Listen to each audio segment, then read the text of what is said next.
Now, in the Gospel of John, it is Itu sangat menarik untuk kita lihat bahwa bagaimana cara Yohanes menuliskan Injil itu adalah di awal mula pelayanan Yesus. Yohanes menulis mujizat pertama yang Yesus lakukan di depan umum adalah di dalam suatu pernikahan. Dan saudara dan saya tahu bahwa pernikahan merupakan suatu acara di mana kita memulai suatu keluarga di mana yang akan ada kehidupan yang dilahirkan di sana.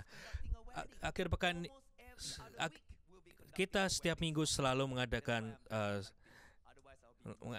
suatu pernikahan, dan mujizat yang ini terjadi di Galilea, di Kana, dan dinamakan pernikahan di Kana.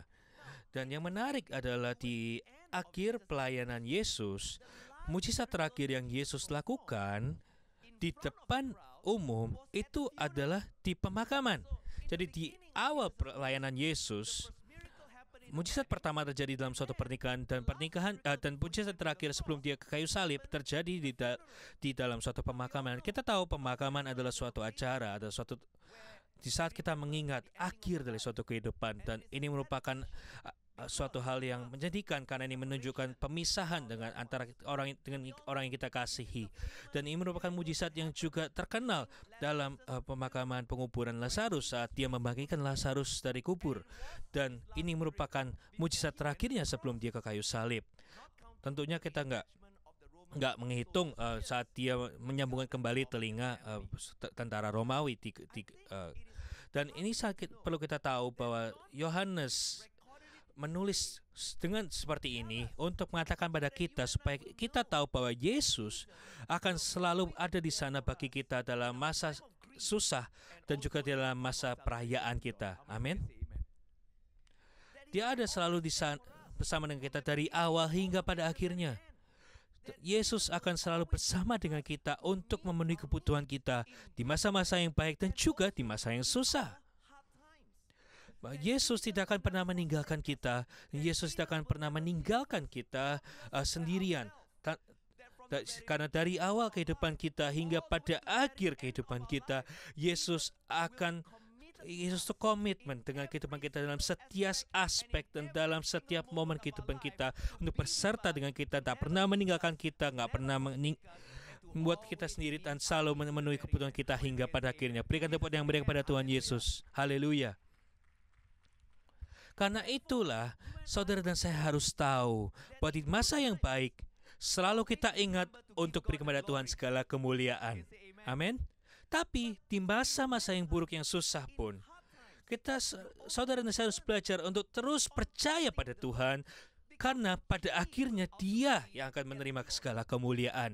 Dia akan mengubah segala masa-masa susah kita untuk jadi kebaikan kita. Dan karena itulah saat hari ini, sebelum Paskah minggu depan, dari dua mujizat ini saya ingin menunjukkan pada Anda, dan saya ingin menguatkan Anda bagaimana seberapa Yesus mengasihi dan peduli pada kehidupan Anda.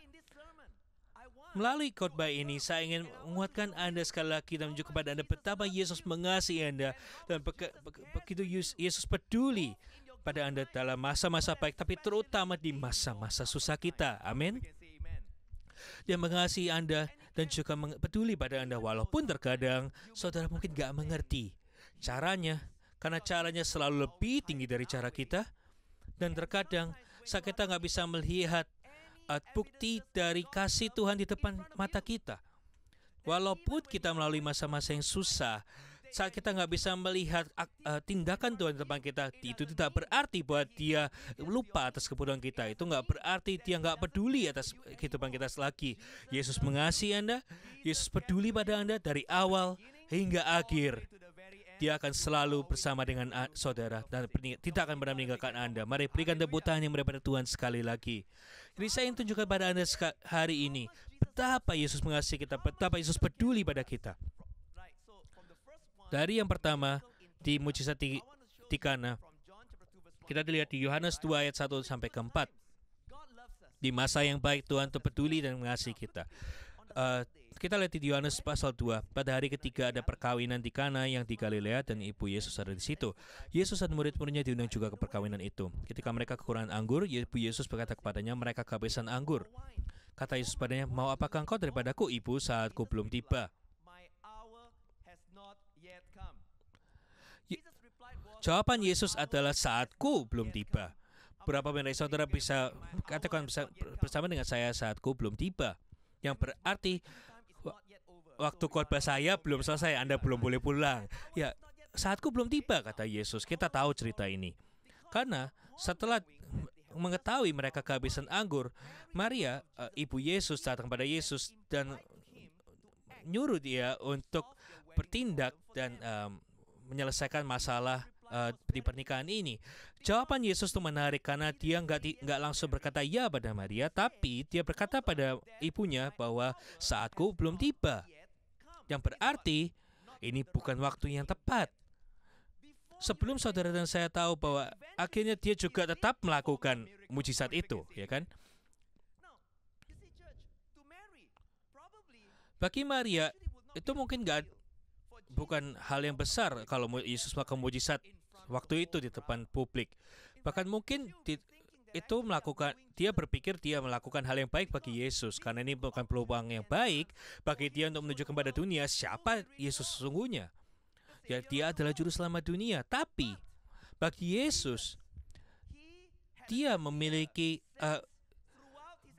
pengertian dalam pelayanannya bahwa ada masa yang tepat bagi dirinya, di mana dia harus memenuhi tujuan dia di bumi, yaitu untuk mati di kayu salib, untuk menjadi korban bagi seluruh dosa kita. Atau dalam kata-kata Yesus sendiri di Yohanes 12 ayat 23, Yesus berkata, telah tiba saatnya anak manusia dimuliakan. Jadi bagi Yesus, waktu untuk dia dimuliakan itu bukan waktu dia dipromosi, tapi waktu dia dimuliakan adalah masa di mana dia butuh untuk memenuhi tujuan dia di kayu salib untuk mati bagi saudara saya, bagi dosa kita. Dan karena itulah di seluruh Injil kita melihat bahwa Yesus itu sangat-sangat mengerti dan dia tahu apa yang terjadi, bahwa dia tidak boleh terburu-buru untuk masuk dalam keterkenalan dengan cepat. Apapun yang dilakukan, mujizat yang dilakukan, bahkan saat dia menunjuk pada orang lain siapa diri dia sangat-sangat hati-hati untuk memastikan bahwa dia berjalan dalam waktunya Tuhan. Amin. Karena memanipulasi keterkenalan itu akan membuat waktu itu berjalan terlalu cepat. Tuhan itu selalu berjalan dalam waktunya Tuhan. Yesus berjalan dalam waktunya Tuhan. Karena itu dia sangat berhati-hati untuk dia lakukan sesuai dengan waktunya Tuhan. Karena itulah saudara dan saya selalu frustasi dengan Tuhan kan. Karena kita berdoa untuk suatu mujizat.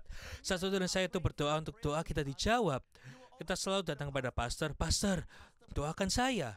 Dan waktu saya berdoa bagi Anda dan saya tuangkan minyak urapan, kita tiba-tiba mengharapkan mujizat langsung datang. Ya, mujizatku harus cepat datang. Tapi bagaimana kalau mujizat yang kita nantikan itu masih belum tiba? Apa yang Anda saudara saya lakukan? Kita marah sama pastornya. Terus Anda akan telepon Pastor Aris, bisa ketemu enggak? Karena terakhir kali kamu doakan saya udah 6 bulan, jawaban Tuhan belum datang. Mujizat Tuhan belum terjadi. Dan sebagai pastor yang baik, bagaimana standar jawaban kita? Jawaban kami pada Anda, oh ini semua sesuai dengan waktunya Tuhan. Haleluya.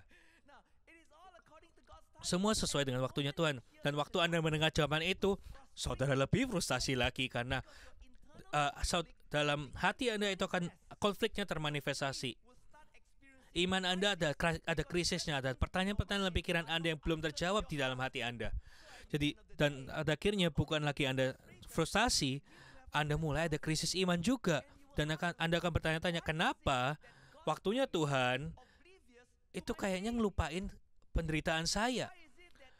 Kenapa kalau saya sudah melakukan pada Tuhan berkali-kali betapa sakitnya penderitaan saya, dia masih belum menjawab? disinilah kita selalu lupa untuk memberikan pada Tuhan kemuliaan. Kita gagal untuk menyembah Tuhan, bahwa Tuhan itu masih peduli pada kita, bahwa Tuhan masih mengasihi saudara. Amin. Dan dalam situasi seperti ini sama. Karena itulah Yesus berkali-kali untuk mengatakan pada orang, jangan beritahu siapa-siapa mengenai mujizat yang mereka alami bersama dengan Yesus. Ingat di Markus 1 ayat 44, Markus pasal 7 ayat 36, dimanapun Yesus pergi, jangan bilangin siapa-siapa mengenai mujizat yang kamu baru alami. Dan dia sangat berhati-hati. Dia berkata, jangan beritahu orang lain, jangan ceritakan pada orang lain mengenai siapa saya. Markus 9 ayat ke-9. Kenapa? Karena dia sangat khawatir mengenai waktunya Tuhan. Amin. Tapi jawaban inilah untuk menanti waktunya Tuhan yang justru membuat kita frustasi, yang membuat kita merasa, Tuhan kenapa? Kenapa kamu itu seperti Tuhan? Kenapa kamu itu seperti Tuhan? Tuhan, ini kan waktunya aku yang menjadi Tuhan. Waktunya aku yang mengarahkan apa yang harus kita lakukan. Tapi Tuhan selalu mengingatkan kita, saudara, aku masih Tuhan. Tapi saya bisa katakan pada Anda, sekalipun itu membuat kita frustasi saat Tuhan berkata, ini bukan waktunya, saya ingin saudara tahu, Tuhan masih mengasihi Anda. Tuhan masih peduli pada Anda. Mengapa? Karena di pernikahan di Kana, di awal mula Yesus, itu juga kekhawatiran yang sama yang Yesus miliki. Dia sadar dan dia berhati-hati bahwa hal-hal yang spektakuler itu supaya jangan sampai membuat dia ke arah yang salah. Karena itu dia berkata pada ibunya, waktuku belum tiba. Ini dia seperti pastor yang berkata pada Anda, tunggu waktunya Tuhan. Oh, ini belum waktunya Tuhan. Di Anda dan saya frustasi. Saya ingin katakan pada Anda, suatu mujizat itu adalah untuk suatu kegunaan, bukan untuk pertunjukan. Suatu mujizat itu digunakan oleh Tuhan sebagai tanda untuk mengarahkan kita pada Tuhan. Karena itulah kita selalu berkata, jangan mengikuti tanda-tanda mujizat, tapi tanda-tanda mujizat harus mengikuti Anda. Amin. Dan ini bukan untuk pertunjukan, dan juga bukan untuk mempromosikan kemuliaan kita sendiri atau pelayanan kita sendiri. Tetapi walaupun Yesus di sini khawatir mengenai melakukan mujizat sesuai dengan waktunya Tuhan, tapi dia pada saat yang bersamaan, saya katakan pada saudara, dia juga tidak lupa atau tidak buta terhadap kebutuhan Anda. Karena walaupun dia khawatir waktunya Tuhan di depan umum, tapi dia juga peduli pada kebutuhan kita secara individu. Karena di pernikahan Kana, Alkitab berkata, setelah dia berkata demikian, dia kembali ke dapur, dan dia kembali ke belakang, dan saat dia di belakang, tak terlihat di depan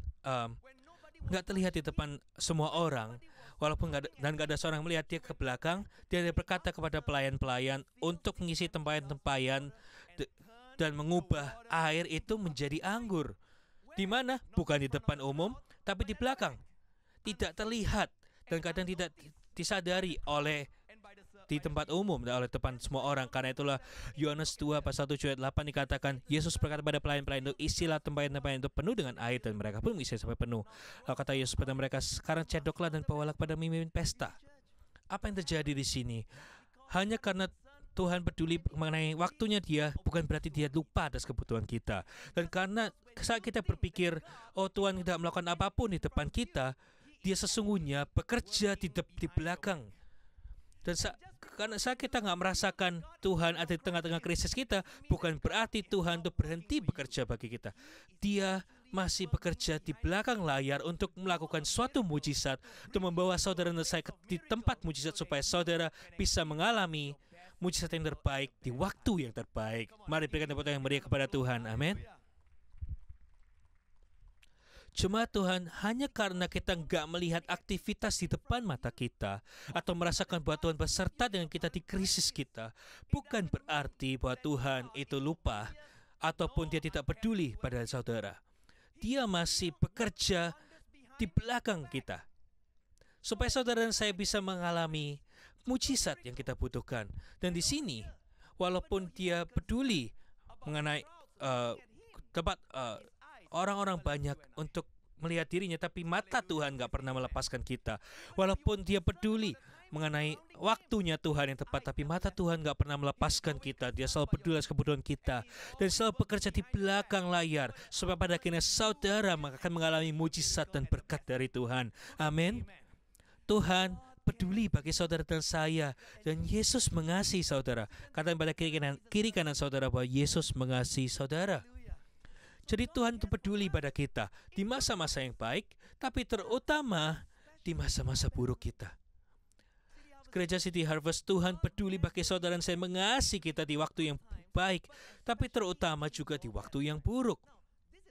Ini bukan poin utama saya, karena poin saya masih belum datang, karena saat saya berkhotbah bagi Anda bahwa Tuhan itu bekerja di belakang layar untuk memberikan mujizat yang terbaik bagi Anda. Setiap dari kita itu berkata iya dan amin. Cuma satu orang berkata amin di sini ya. Ya dan amin. Haleluya. Online kita katakan amin. Kita gampang untuk berbicara seperti ini untuk mendorong bagi saudara, mengangkat saudara di Paskah untuk memberikan harapan dan menginspirasi Anda untuk kita bisa positif masa depan. Karena di tengah-tengah situasi positif yang kita alami saat ini di Singapura. Tapi kenyataannya adalah saudara dan saya di Singapura, kita diberkati. Amin. Karena kenyataannya adalah Paskah ini sangat berbeda dan lebih susah dari sebagian besar di seluruh dunia yang lain. Kenapa? Karena setelah COVID-19 itu masuk mulai tahun lalu, begitu banyak terjadi di Singapura.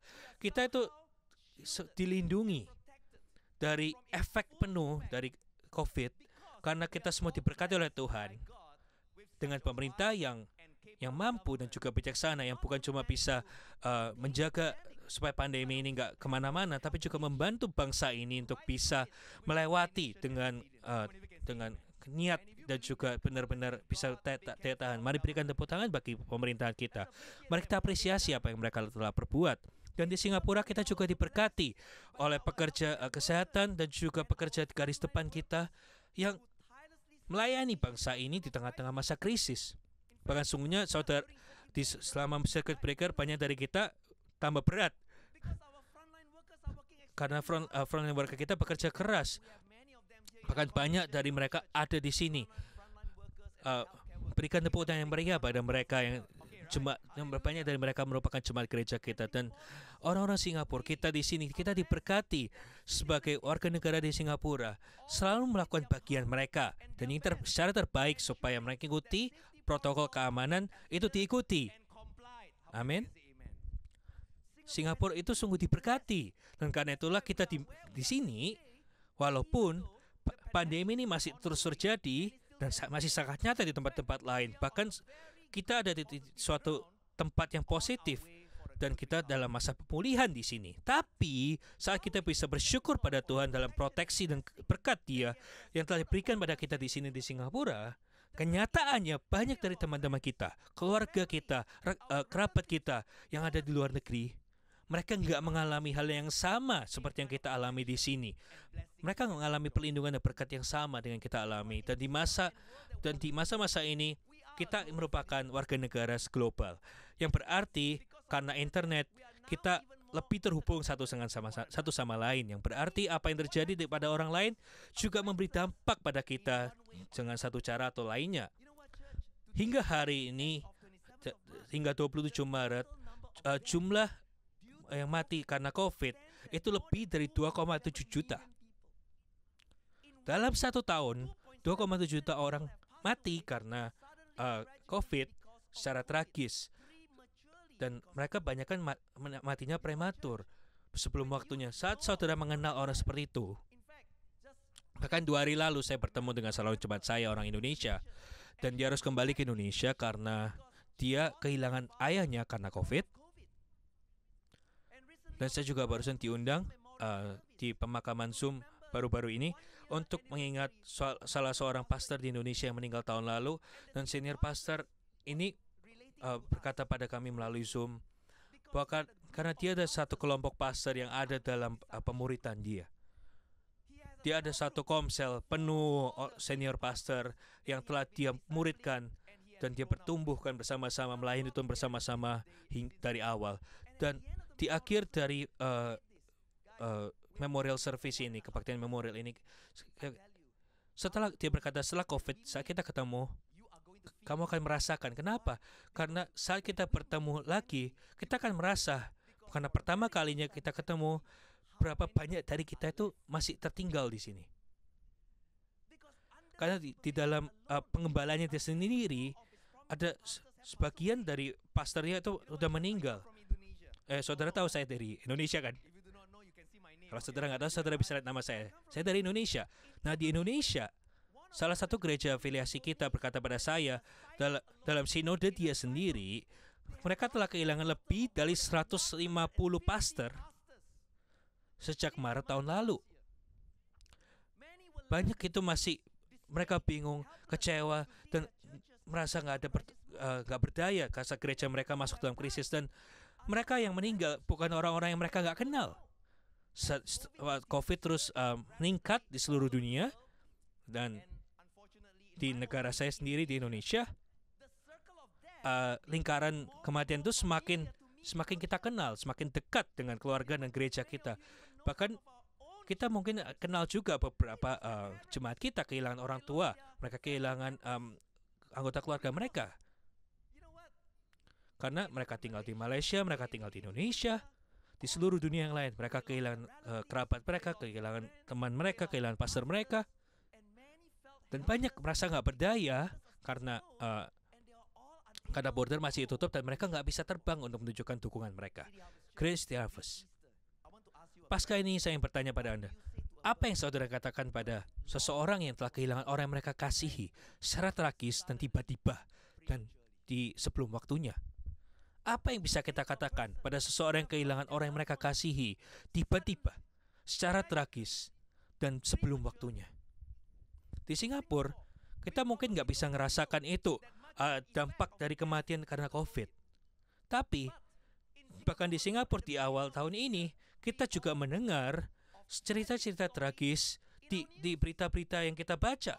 Bagaimana orang-orang kehilangan kehidupan mereka karena kecelakaan. Bagaimana anak kehilangan, seorang tua kehilangan anaknya secara tragis. Dan tragedi mereka bukan hanya dirasakan oleh keluarga mereka sendiri, karena kita merupakan suatu bangsa yang kecil, sangat terhubung satu dengan lain. Kita pun juga kenal orang yang mengenal mereka. Dan karena itu, kita juga bisa merasakan penderitaan dan juga rasa kehilangan mereka. Dan di masa ini, sebelum Paskah, apa yang bisa kita katakan bagi orang yang mengalami kehilangan seperti itu? Apa yang bisa kita katakan pada orang yang kehilangan orang mereka kasihi secara tragis, sebelum waktunya, dan tiba-tiba? Banyak dari mereka kan kembali pada Anda berkata dan selalu bertanya hal yang sama, Tuhan, di mana Engkau? Selama Paskah ini, banyak orang merayakan Yesus Kristus, tapi banyak orang juga akan kecewa karena Yesus nggak ditemukan saat mereka kehilangan orang yang mereka kasihi. Banyak dari mereka yang berkata, Yesus, kenapa kau bisa mengizinkan hal ini terjadi padaku? Dan banyak pertanyaan yang kita akan katakan, Yesus, kamu nggak peduli lagi kah? Kebaktian jam 5 sore, sebelum Paskah, saya mengingatkan Anda sekali lagi bahwa Yesus mengasihi Anda dan Yesus peduli kepada Anda hingga pada akhirnya. Berikan tepuk tangan yang meriah kepada Tuhan. Dan saya ingin tunjukkan pada Anda dari mukjizat terakhir di Injil Yohanes, saat Yesus membangkitkan Lazarus dari kubur untuk menunjukkan pada Anda, bukan hanya Yesus mengasihi dan peduli Anda, tapi Dia melakukan sesuatu untuk menunjukkan pada Anda bahwa Dia peduli saat kita kehilangan orang yang kita kasih. Dan kalau Anda mengikuti kita secara online dan Anda mengikuti dari luar negeri, firman ini bagi Anda. Saya ingin saudara saya kita lihat di Yohanes 11 ayat 3-5 dikatakan, kedua perempuan itu mengirim kabar kepada Yesus, Tuhan, dia yang kau kasih sakit. Ketika Yesus mendengar kabar itu, ia berkata, penyakit itu tidak akan membawa kematian, tapi akan menyatakan kemuliaan Allah. Oleh sebab itu penyakit itu anak Allah akan dimuliakan. Yesus memang mengasihi Marta dan kakaknya dan Lazarus.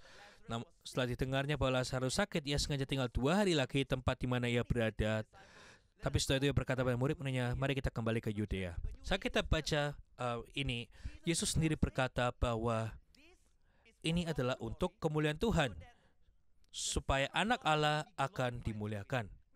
Karena itulah sangat menarik untuk kita lihat bahwa saat Yesus mengetahui bahwa Lazarus sakit, hampir mati, dia menyatakan bahwa tujuan dari kematian Lazarus. Dan dia langsung katakan bahwa penyebab Yesus harus melalui permasalahan ini, penyakit ini tidak akan berakhir pada kematian, tapi supaya anak Allah dimuliakan melalui itu. Kita harus ingat bahwa sebelum ini saya katakan pada Anda bahwa Yohanes 12 ayat 23 saat Yesus berkata bahwa waktunya telah tiba bagi anak Allah untuk dimuliakan, yang berarti waktunya telah tiba bagi anak Allah untuk dimuliakan itu waktu yang sama. Ini kata dimuliakan ini sama. Yang berarti ini bukan berarti dimuliakan secara promosi atau wow semua orang akan akhirnya tahu betapa penuh kuasanya bahwa Yesus bahwa dia adalah anak Allah. Bukan. Yesus menunjukkan pada kita suatu indikasi bahwa penyakit ini tidak akan berakhir pada kematian, tapi akan membawa anak Allah pada kematian. Penyakitnya Lazarus ini bukan akan berakhir pada kematian, tapi itu akan membawa anak Allah pada kematian, karena akan membawa anak Allah pada waktu di mana dia akan dimuliakan. Dia akan membawa waktu di mana dia perlu untuk memenuhi tujuan dia di kayu salib. Jadi sejak mulanya dia katakan pada para murid-murid bahwa tujuan dan maksudnya, tapi murid-murid nggak bisa mengerti. Mari kita lanjutkan. Di ayat 32, setiba Maria di tempat Yesus berada dan melihat dia tersungkurlah di depan kakinya, berkata padanya, Tuhan, sekiranya kau ada di sini, saudaraku pasti tidak mati. Tapi Yesus melihat Maria menangis dan juga orang-orang Yahudi yang datang bersama-sama dengan dia, maka masihkulah hatinya. Ia sangat terharu dan berkata, di manakah kamu baringkan? Jawab mereka, Tuhan, marilah lihatlah. Maka menangislah Yesus. Yesus menangis. Katakan bersama-sama, Yesus menangis. Saudara, saat Yesus melihat betapa sedihnya Maria dan Marta, mereka menangis. Mereka harus menderita rasa kehilangan orang yang mereka kasih, Lazarus. Hati Yesus itu masihkulah hati Yesus, dan dia sangat terharu dan akhirnya dia menangis. Mereka semua berkata hal yang sama. Yesus, kalau kamu ada di sini, saudaraku akan mati. Itu pertanyaan yang biasa kita tanyakan juga. Yesus, kamu di mana waktu kami butuh engkau di sini? Dan Yesus setelah melihat mereka begitu sedih, dan saat dia melihat kubur di mana Lazarus dikuburkan, dikatakan Yesus menangis. Kita tahu ini merupakan ayat yang paling pendek di Alkitab ya. Tapi mengapa Yesus menangis? Saat dia sudah tahu bahwa dia akan memakan Lazarus dari kematian.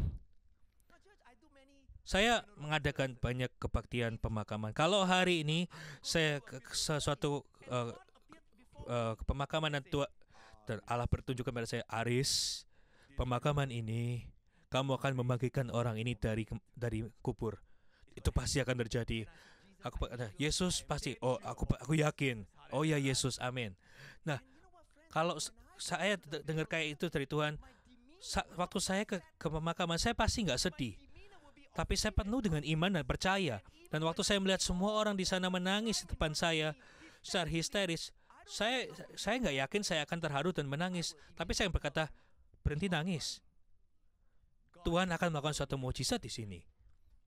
Saya rasa saya nggak akan menangis. Tapi saudara ingin tahu seperti yang pastor katakan, kita evangelical kan ya. Satu Alkitab berkata di sini, Yesus menangis itu artinya Yesus beneran nangis ya. Yesus nggak dramatis loh di sini. Dia bukan nangis tangisan buaya dan pura-pura. Dia beneran nangis. Tapi pertanyaan saya adalah kenapa Yesus menangis? Kalau dia sudah tahu bahwa Lazarus pasti dibangkitkan. yang kita bisa dapatkan, petunjuk yang kita dapatkan adalah saat kita membaca di ayat selanjutnya, ayat 38, 39. Saya bacakan dari Anda, dari versi New King James. Maka masih gelap pula hati Yesus. Lalu ia pergi ke kubur itu. Kubur itu adalah sebuah gua yang ditutup dengan batu. Kata Yesus, angkat batu itu. Saudara, Alkitab berkata, Yesus masih gula hati Yesus saat dia datang ke kubur. Dia ke sana. Dan kata masih gula di sini, kata masih gula hati Yesus dalam bahasa Latinnya adalah embrimaomai, yang berarti adalah melepaskan kemarahan dan juga memberikan nasihat yang dengan keras, yang berarti dia, kalau saudara ada satu emoji, saudara lihat di handphone Anda, ada emoji yang menunjukkan ini, yang artinya Yesus tiba-tiba sangat-sangat marah di sini, dan dia maju ke depan dengan dan dia datang ke kubur itu dengan kemarahan. Dia datang, dia sangat terharu, ya, hingga dia menangis. Kemudian tiba-tiba selanjutnya dia tiba-tiba marah, dan dia ke kubur dengan rasa marah. Kebaktian jam 5 sore. Saya ingin tanya, saya barusan tanya pada Anda, kenapa Yesus menangis saat dia sudah tahu Lazarus akan dibangkitkan? Jawabannya itu sangat mudah, karena dia bukan menangis bagi Lazarus atau karena Lazarus. Dan kalau dia nggak nangis buat Lazarus, dia nangis buat siapa? Dia bukannya menangis untuk Maria dan Marta. Saudara, bolehkah saya katakan bahwa hari itu, waktu Yesus menangis, dia menangis bagi saudara dan saya. Karena hari itu, Yesus merasakan rasa sakitnya. Saudara dan saya rasakan kalau dia nggak mati di kayu salib. Seseorang yang mati, orang yang saudara kasihi, akan selama-lamanya akan dipisahkan dari saudara dan saya dalam kekekalan. Dan waktu itu Yesus, dia belum mati di kayu salib. Dan saat dia di sana, di kubur Lazarus, dia merasakan rasa sakit itu, rasa sakit saudara dan saya. Saat kita mengalami kehilangan atau kematian, saat kita dipisahkan dengan orang yang kita kasihi, saat orang tua kehilangan anaknya, saat anak kehilangan orang tuanya karena penyakit, saat anak kehilangan kakek neneknya karena usia lanjut, saat orang tua kehilangan anaknya karena kecelakaan yang tragis. Saudara, hari itu,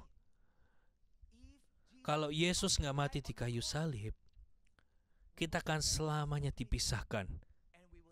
Dan kita nggak akan bisa bertemu satu sama lain lagi. Dan karena itu, Yesus merasakan rasa sakit pemisahan itu.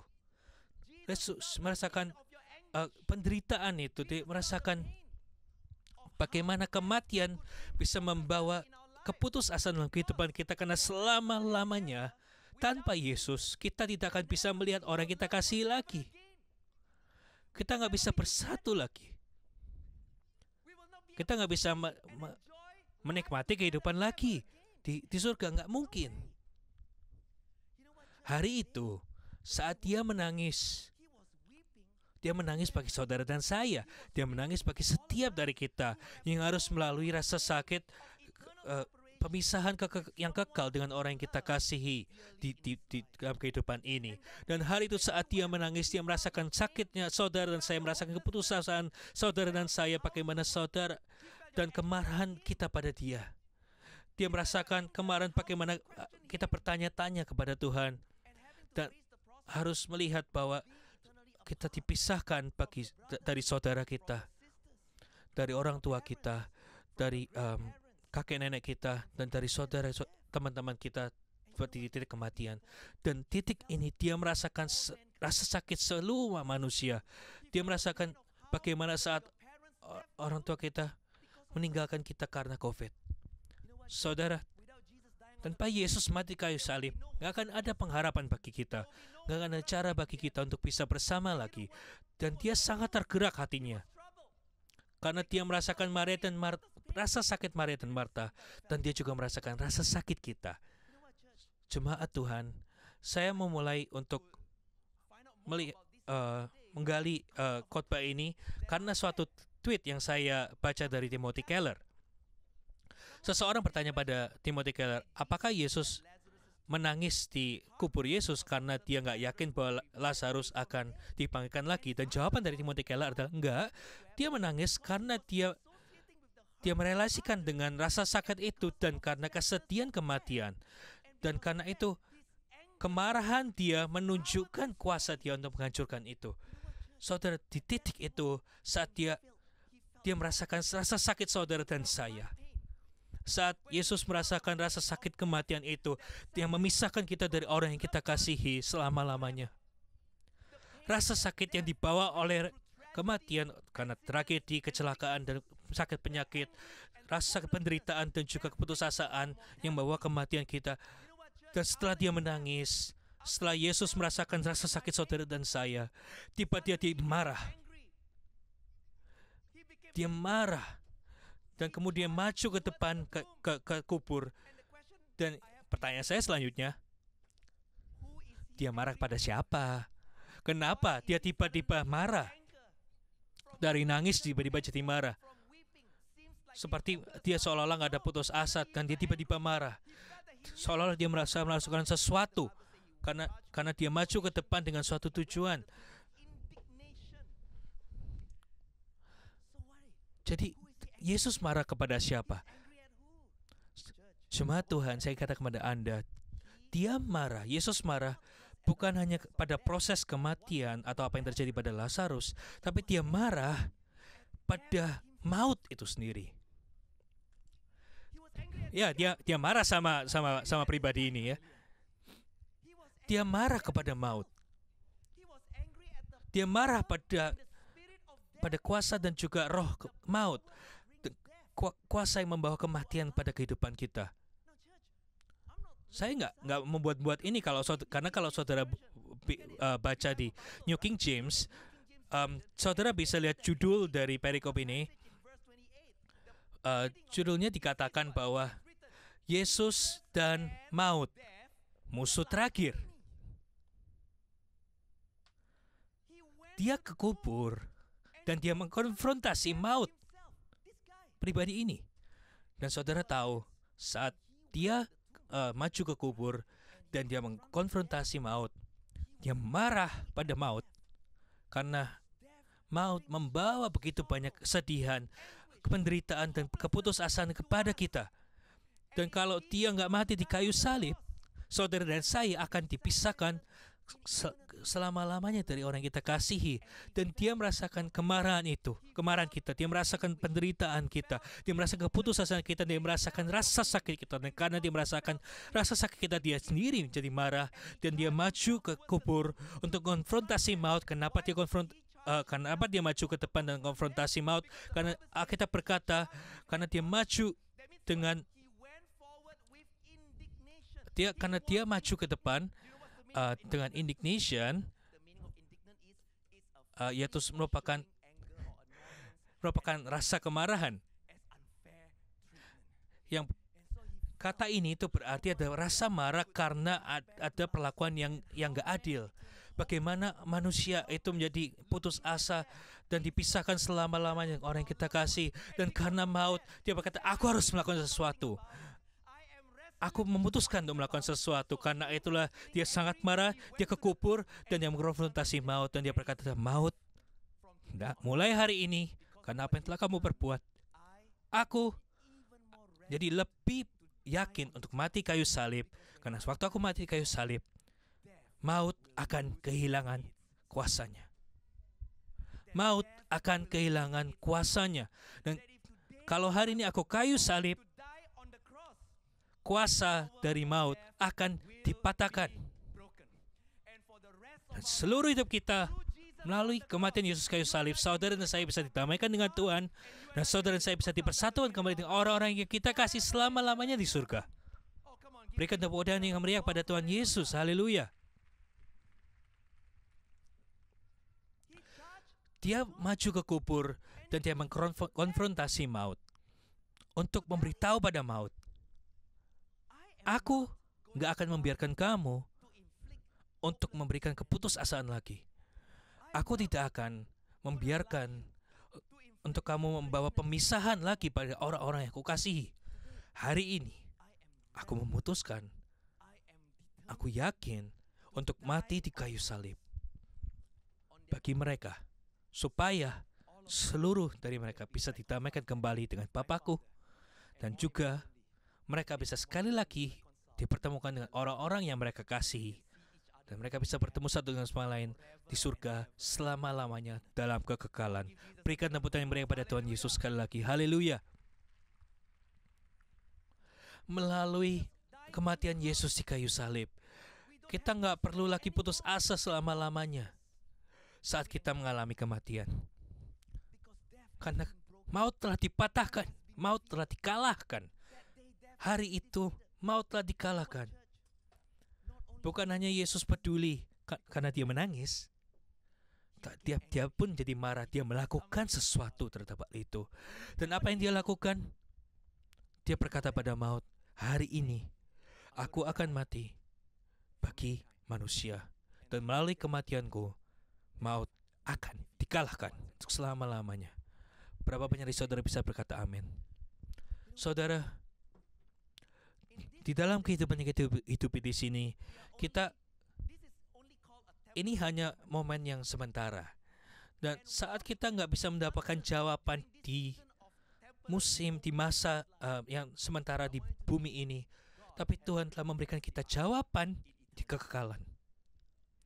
Dia telah menyelesaikan pada kita jawaban yang kekal itu, tapi memberikan pada kita misteri di pertanyaan-pertanyaan di masa sekarang ini. Karena itulah di kehidupan yang kita hidupi ini, kita hidup dengan iman, bukan dengan mata kita.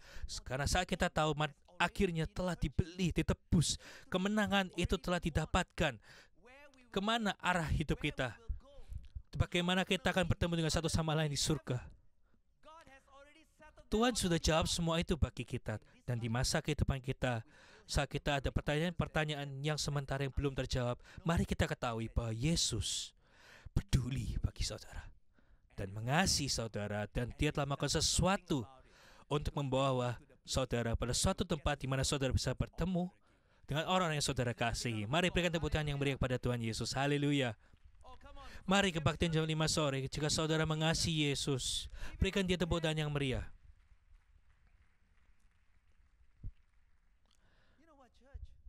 Yesus mengasihi saudara. Dia peduli kepada saudara. Bukan hanya dia peduli dan mengasihi Anda.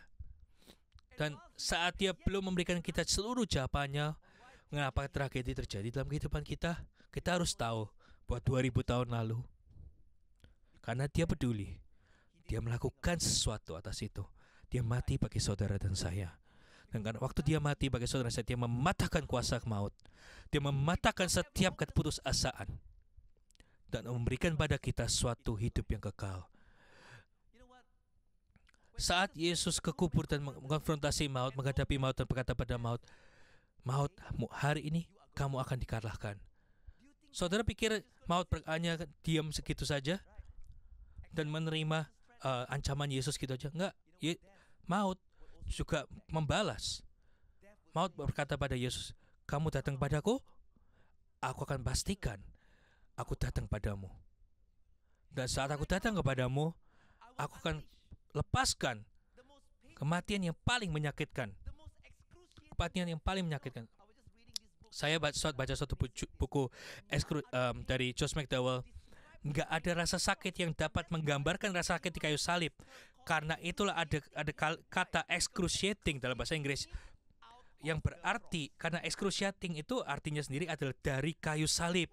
Itu rasa sakit yang belum pernah didefinisikan atau dialami oleh orang lain sebelumnya. Karena itu rasa sakit yang nggak bisa dijelaskan. Maut membalas Yesus, melawan Yesus. Kalau kamu datang padaku, aku akan pastikan aku akan kembali kepadamu.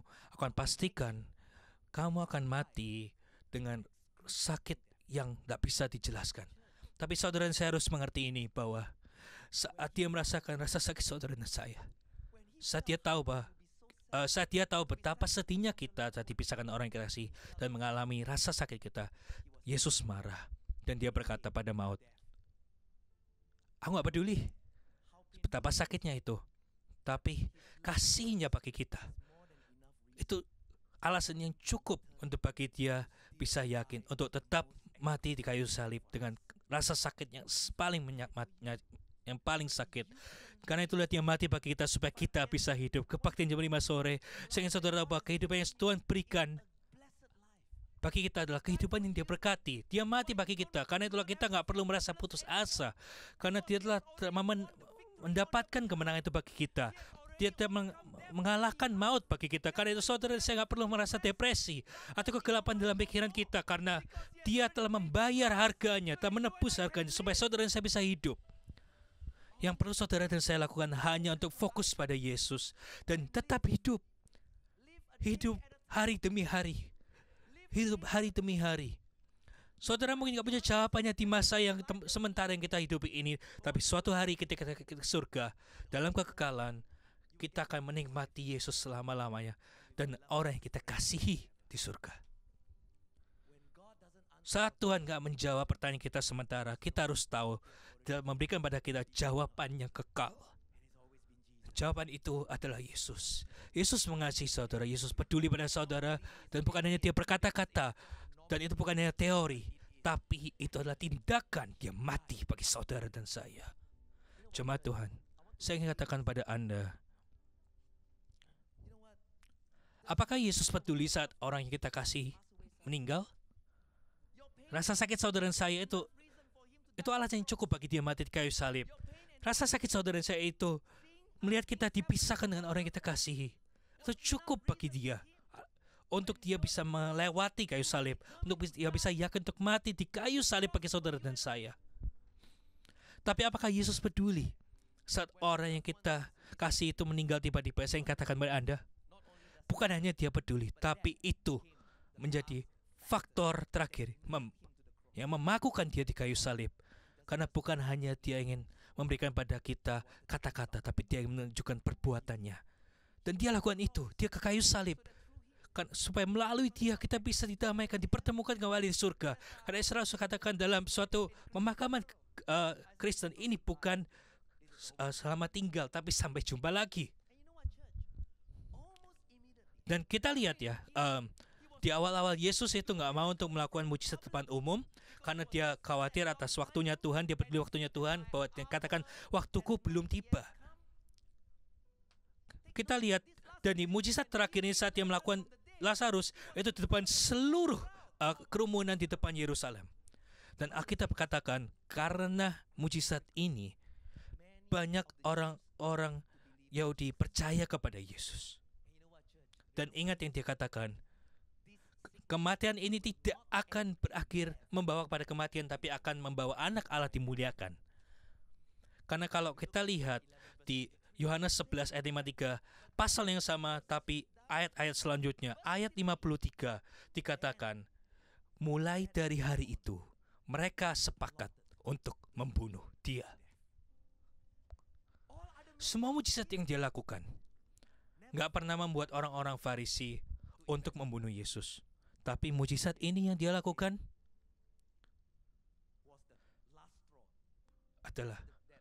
adalah hal terakhir yang membuat orang-orang Farisi untuk akhirnya sepakat untuk membunuh dia. Tapi saudara tahu, saat iblis itu berencana membunuh kita, Tuhan selalu punya rencana untuk membangkitkan kita. Amin. Saat iblis itu punya rencana untuk menghancurkan kita, Tuhan selalu punya rencana untuk membangkitkan kita, dan selalu melalui kayu salibnya Yesus Kristus. Amin. Berikan tepuk tangan yang meriah pada Tuhan Yesus. Dan waktu ini akhirnya tiba untuk dimuliakan, bagi anak Allah dimuliakan, untuk memenuhi tujuan Tuhan di kayu salib bagi dosa saudara dan saya, dan untuk mengakhiri keputusasaan dan mengakhiri kuasa maut. Karena itulah, sebelum dia di kayu salib, dia memastikan bahwa maksud dia itu ditujukan dengan jelas pada maut. Maut, waktumu itu akan berakhir. Aku akan menghancurkanmu selama-lamanya. Maut akan kehilangan kuasanya. Maut tidak memiliki kuasa lagi atas kehidupan kita. Amin. Dan karena itulah Ibrani 2 ayat 14 katakan,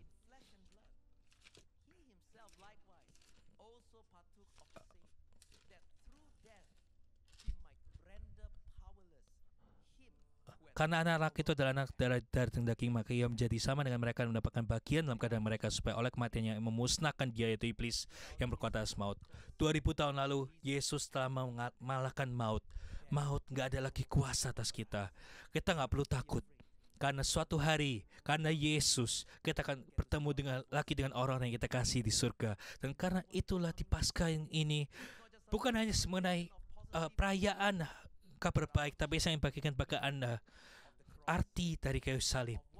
Apa yang kita alami dan seluruh dunia alami karena COVID, Paskah ini, mari kita pastikan yang penuh arti dengan kita membagikan kasih Yesus, betapa Yesus mati bagi mereka, supaya mereka bisa hidup, dalam kekekalan, supaya saudara dan saya bisa bersama dengan Dia bersama selama-lamanya di surga.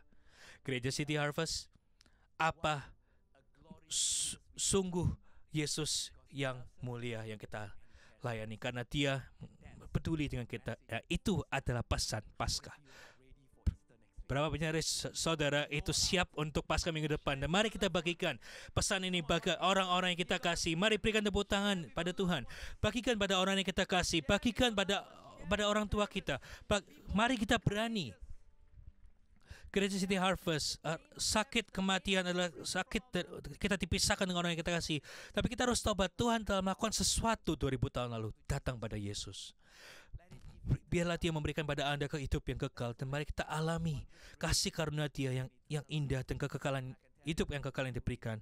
Dan itu adalah momen yang paling indah saat Anda dan seluruh saudara-saudara diselamatkan. Amin. Berikan tepuk tangan yang meriah pada Tuhan Yesus. Haleluya. Minggu depan Paskah. Haleluya. Berikan tepuk tangan yang meriah kepada Tuhan. Saya ingin saudara semua untuk panggil berdiri. Saya memilih lagu ini bukan hanya lagu yang kita kenal, tapi lirik, terutama verse yang ketiga, itu punya makna yang sangat dalam setelah firman Tuhan ini juga. Saya ingin saudara menyanyikan dalam segenap hati saudara, dari dalam hati saudara. Bagi saudara yang mengikuti secara online, saudara bisa nyanyi dari dalam hati saudara, karena lagu ini memiliki makna yang dalam untuk Paskah kali ini, karena Yesus telah mematahkan kuasa maut dari kehidupan kita. Amin. Jadi saudara mengatakan saudara, mari kita berdoa dalam roh. Saya ingin saudara, saya ingin kita untuk bersyukur pada Tuhan Yesus. Saya ingin bersyukur atas kayu salib, apa yang telah diperbuat pada kita 2000 tahun lalu. Kita bersyukur karena Dia mematahkan kuasa maut. Maut gak lagi memiliki kuasa atas kehidupan kita. Mari kita angkat tangan kita dan kita berdoa. Mari kita berdoa di dalam roh. Haleluya.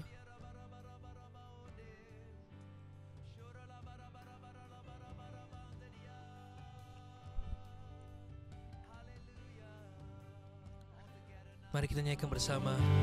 Didn't want heaven without us. So Jesus, you brought heaven down. My sin was great, your love was greater. What could separate us now? What a beautiful name it is. What a beautiful name it is. The name of Jesus Christ, my King. What a beautiful name it is. Nothing compares to this. What a beautiful name it is. The name of Jesus. You didn't want heaven without us. Yes, Lord. So Jesus, you brought heaven down. My sin was great.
mengakhiri kebaktian hari ini. Mungkin beberapa dari saudara tempat ini, saudara mungkin ingin mendapatkan suatu jawaban mengapa Yesus Tuhan mengizinkan tragedi terjadi dalam kehidupan Anda.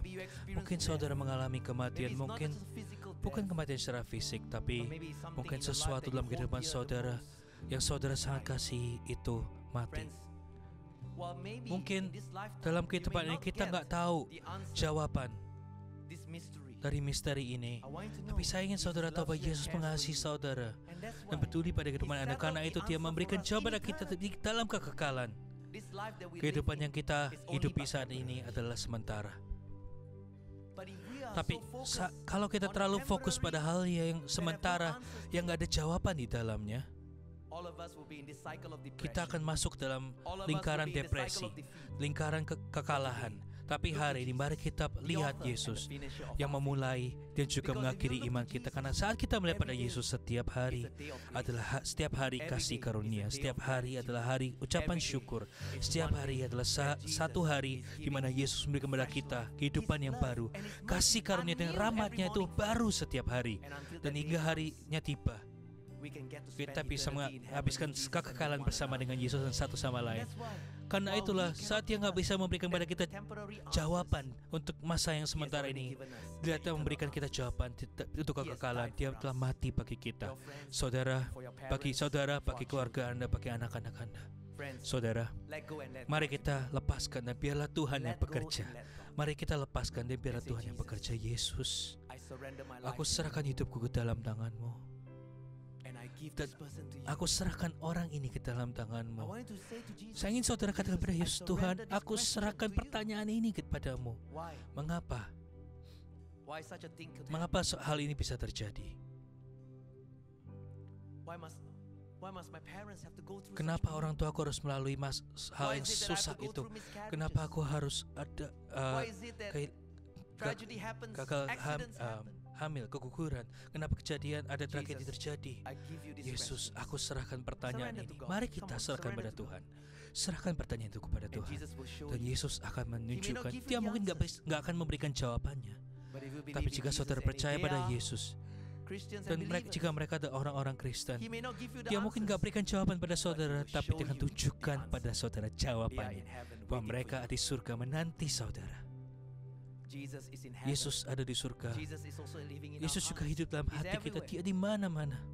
Dan hari ini Tuhan akan membantu saudara untuk saudara bisa melewati, supaya saudara bisa melangkah ke depan. What a powerful name it is. What a powerful name it is. The name of Jesus Christ, my King. Just receive. Terimalah kesembuhanmu. Maut telah dipatahkan oleh kuasa salib. It is the name of Jesus. So Father, we thank you, Lord. Jadi Bapa, kami ucap syukur untuk hari ini. Kami berdoa biarlah firman-Mu melayani kami dengan cara-Mu Tuhan. Tapi bersama berikan pada kami keberanian dan juga keinginan untuk membagikan kasih Tuhan pada orang-orang yang kami kasihi, supaya kami bisa berkata-kata kebenaran dalam kasih. Kami berdoa Tuhan, Paskah ini akan menjadi Paskah terbaik dalam kehidupan kami. Kami bisa melihat orang-orang yang kami kasih diselamatkan, bukan dengan kekuatan kami, tapi karena kuasa-Mu. Karena keterbatasan yang kami miliki, hanya sekian yang bisa kami lakukan. 250 orang aja di tempat ini, tapi Yesus, satu orang bisa mengalahkan 1,000, 2 orang bisa mengalahkan 10,000. Tuhan akan melakukan hal-hal yang luar biasa di Paskah ini. Saat kami melakukan apa yang kami bisa lakukan, Tuhan Kau melakukan hal-hal yang mustahil itu bagi kami dan menyelamatkan keluarga kami. Jadi kami mengucap syukur Tuhan untuk keselamatan-Mu yang penuh kuasa yang akan datang bagi hidup kami. Dalam nama Tuhan Yesus, semua orang yang percaya katakan, mari berikan tepuk tangan kepada Tuhan Yesus. Haleluya. Berapa banyak saudara percaya saudara dan seluruh isi rumah saudara akan diselamatkan Paskah ini, karena Dia telah mematahkan kuasa maut. Haleluya.